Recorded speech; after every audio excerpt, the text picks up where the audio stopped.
സങ്കീർത്തനങ്ങൾ 19 അധ്യായം.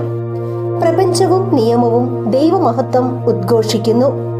ആകാശം ദൈവത്തിന്റെ മഹത്വം പ്രഘോഷിക്കുന്നു.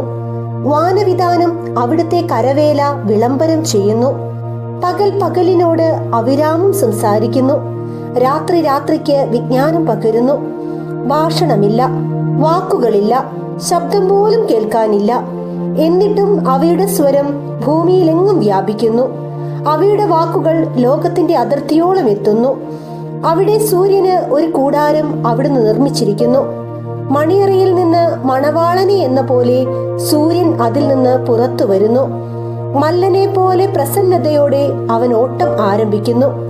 ആകാശത്തിന്റെ ഒരറ്റത്ത് അവൻ ഉദിക്കുന്നു, മറ്റേ അറ്റത്ത് അവന്റെ അയനം പൂർത്തിയാക്കുന്നു. അവന്റെ ചൂടിൽ നിന്ന് ഒളിക്കാൻ ഒന്നിനും കഴിയുകയില്ല.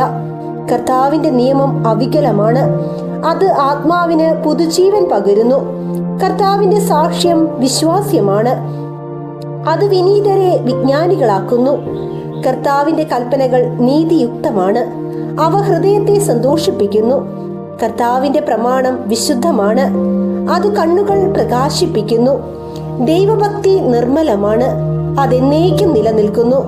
കർത്താവിന്റെ വിധികൾ സത്യമാണ്, അവ തികച്ചും നീതിപൂർണമാണ്.